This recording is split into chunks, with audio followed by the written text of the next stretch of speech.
Kenneth Barlow, thank you so much for joining me. You are a PAOK legend. Lots of PAOK fans have asked me to reach out to you to interview you. So first of all, I want to say a big thank you. Before we start the interview, I guess a lot of PAOK fans would like to know where you are right now, how you're doing, and what's new for you in life. Yeah. So right now I'm at home. I grew up here in Indianapolis, Indiana. So I've been here since I retired in 2002. So I'm here in Indianapolis, back with my family, my friends that I grew up with, and life is going pretty well. I'm just getting older, and just trying to take care of myself is really the best I can do right now. And maybe I'll come back next year and try out for PAOK again. Okay, I like to hear that. And you know what? I wouldn't put it past you because guess what? I've heard a lot about your game. Well, I've seen a lot of you back in the day, but listen, I'll hold you to that. That's all I'm going to say. Okay. No, listen, you're from Indiana. You went to Notre Dame. You go straight from the NCAA to play in Milan. You play a season there, I think. Then you go to Tel Aviv in Israel, 3 years with Maccabi. Mhm. I'm always curious, how do you end up as a pro player? How does that story work from you going from Tel Aviv to Thessaloniki to signing for PAOK? Anyway, most people know I turned down a guaranteed contract with the Atlanta Hawks and signed with Tracer Milano. Had a great year. And my hopes and dreams at that particular moment was to go back to the NBA and sign. Anyway, it was a little bit tough with the business of it. It wasn't really about talent. It was really about the business. And so as a result, we couldn't force Atlanta to make a trade soon enough. And I ended up in Tel Aviv.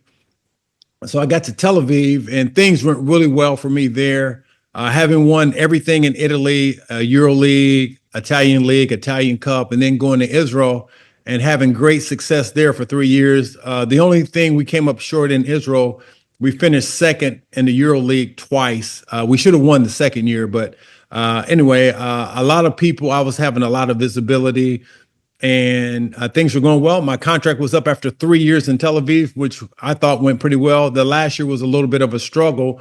And then I was at a crossroads, and I was really trying to determine if I could get a contract back in Italy. And then my agent presented me with an opportunity to go to PAOK. And ultimately, we worked out a deal. I knew about, only thing I really knew a lot about Greek basketball at the time was Nick Gallas, Panayotis Giannakis, Lefteris Subotic, and the great Aries team. And I knew that they had been perennial champions. So really my focus in coming to Greece was an opportunity for me to make a difference on when I saw PAOK's team, I said, hey, this is a great team. We have an opportunity to win. So I thought that I was in a great place, a little bit different than Milan and a little bit different from Tel Aviv, which had been champions before. PAOK was seeking to be a champion, and I thought I would be a great piece to fit there. So you joined them 1990, am I correct? 1990, yes. And I think you joined them, maybe 3-4 years after Greece were Eurobasket champions. You mentioned Nick Gallas, Giannakis, and that was the Greek basketball revolution boom. But not only do you join the Greek basketball league, you join their rivals. You join, let's just agree, the greatest team in Greece. But let's go to that first season. What was the first experience playing for you, like playing in the Thessaloniki derby?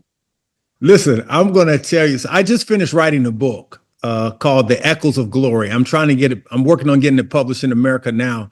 And I literally talk about the details of because really you're right.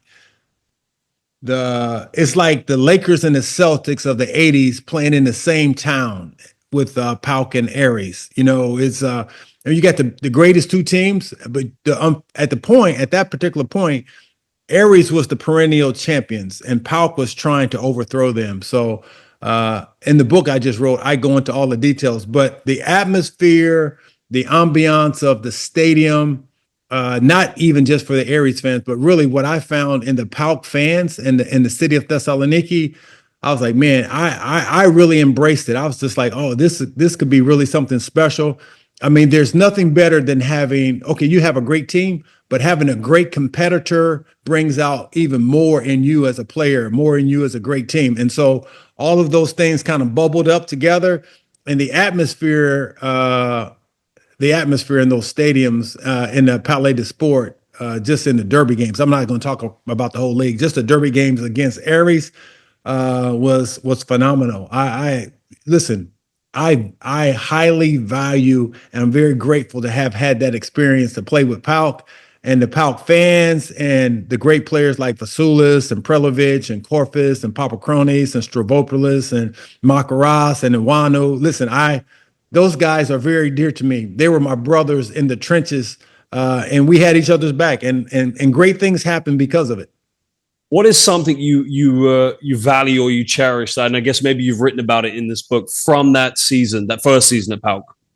Yeah, it was really, I felt embraced my first day when I first arrived to practice. And a big part of team is really beyond what happens in the X's and O's and what happens during the games is really the bond of team. And I really felt that that year. I felt a brotherhood from day one. And I felt like every game that we went into that we had a great chance to be victorious, which we won a lot. And I knew I could sense that we were on to something special in terms of winning as a group. And it came to fruition. And so and I say that even with regard to Milan and Tel Aviv again, because PAOK was a team on the verge of conquering, of overthrowing the champions. And not that the other two cities were any less, but when you do it for the first time and you do it like particularly with the European Cup Winners' Cup, not only for PAOK, but really for the whole country of Greece and elevating basketball, my experience there was just phenomenal. I don't even know if I have the right words. I think I expressed it pretty good in the book because I've read the book myself like now 5 times. So anyway, I'm not going to promote that too much more on here, but it's a great story. It's a great story. I mean, it's really dear to me because I played a lot of places and I won a lot of times. I think over my 16 years, I was able to raise trophies 12 times and wow. 2 of them right with PAOK. So. Hey, that was phenomenal. It's just phenomenal. It's great. 1991, Geneva, Zaragoza, final. Yep. Let's just talk about the feelings and emotions and the legacy that you and your teammates built by winning that championship. I mean, how is it for you? Listen, I'm going to back up just a little bit, and I'm going to address when we arrived in Geneva and we arrived in the state, even before the stadium, you could feel the energy around the organization, around the team, around the fans. They were everywhere. They're in the hotels, they're in the streets of Geneva, and they showed up in the stadium. I think we were 80% of the stadium, and it really spoke volumes to me. Zaragoza really, their fan base was only probably like 20% of the stadium, and the PAOK fan base, they had travel from near and far to be a part of the game. So the energy, not only in Thessaloniki, but the energy that was in Geneva when we were on the court. And then I was just like, man, I mean, if there's ever a chance to get it done in front of your fans on a neutral court, today is the day.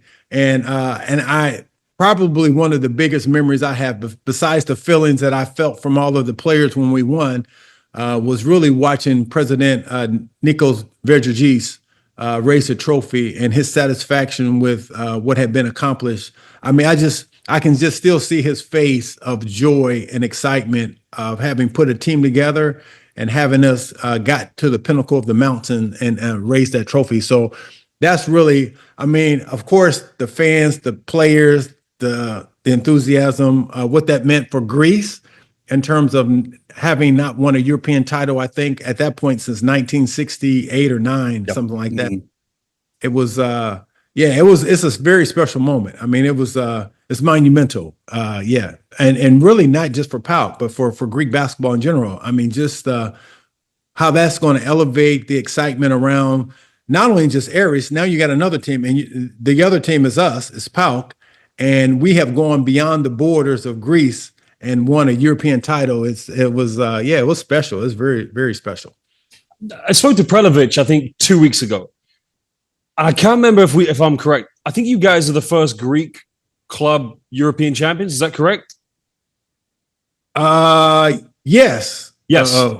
Yes. So I mean, and we know subsequent to that, a lot of great things have happened in Greece with some other organizations, but I mean, to be the pioneers in that, it speaks volumes to the players, the organization, the fan base. I remember coming back from Geneva and landing at the airport, and there were like thousands of people on the runway, and they were waiting for us. I felt like, I felt like I was returning from Sparta or from Troy. It was amazing. And people were jumping into the sea. You know what I mean? It was, the euphoria was just fantastic. That's why I wrote a book about it. I wrote a book about my experience, how I got to Greece and kind of what we accomplished and kind of like behind the scenes, kind of what was going on. So, you're asking me all the good, right questions because it's fresh in my mind right now. I've been going over and over games and just a rivalry. Listen, Zaragoza was special to me because Kevin McGee had been my teammate. He was the lead guy at Zaragoza, and we had been teammates at Maccabi Tel Aviv for 3 years. And our first year apart, we were facing each other in the European Championship game. So for me, that was big. And the crazy thing about that, my first year in Milan, we played Maccabi Tel Aviv for the European title, and Kevin was on the other side. So I kicked his butt in 87, and we kicked his butt in 90. I used to tease him about that all the time. He used to be like, "Oh, life goes, the ball still bounces." So, anyway, that's a fabulous story. How important is it just for PAOK to be in a European final like the FIBA Europe Cup? No, I think that's huge. First of all, congratulations to PAOK and their organizations for arriving there again. I think even this year, it probably was unexpected as they began the year. But congratulations to the coaching staff, the management, the players, and I wish them nothing but the best next week when they play for the title. It's just huge, and I think they understand the gravity of it. But I'm surely they're not going to back away from it. So I just have nothing but hope and praise that they overcome and they reach the pinnacle just like we did back in 1991. You talk about your book. When is this book? Because I think I want a copy of this book. So I'm trying to get it translated into Greek. I'm hoping, and I will definitely have it published and ready to go here in the next couple of months. So I'll keep you posted. I mean, we're connected now, and so I'll let you know. It's the title of it is Echoes of Glory. So Greece was very special to me. I mean, you spoke a little bit earlier about the Greek cuisine, the culture, the people, the passion, the energy, the love for the game. Even PAOK, in my opinion, is second to none in Greece. Just a great organization, great people. I mean, I was just from the front office to Bobby's, who was our equipment manager back in 1991. I loved everybody, and they loved me back. And great things happened because of it. Back in 1990-91, you're in Thessaloniki. You finish practice. You can either have gyros or souvlaki. Which one do you pick? Gyros or souvlaki? You can only pick one. Listen, I want the God's table. Bring me Zeus and Ares and Achilles. Bring me everybody. Let's sit down at the table. Let's do the whole thing. But I will take. Listen, on a rush. Give me a gyro any day. Oh my God! Yes. Great minds think alike. Yeah, just give me a gyro. I just want to So I'm going to go with the gyro for today. And I haven't really eaten meat in like a couple years, but you just made me want to have a gyro sandwich. I'm just saying, look, if you're coming back out of retirement to play for PAOK, you might want to get the protein diet up. Kotopoulos, Tivos, gyros. Kenneth, look, first of all, man, I want to say thank you so much for joining me. And like I said, I think the PAOK fans are going to be really happy to hear from you. And listen, whenever you're free, I think both you and I think we just need to go to Thessaloniki. I think they'll be more happy to see you, of course. But listen, man, a big year for PAOK. Thank you and all the best.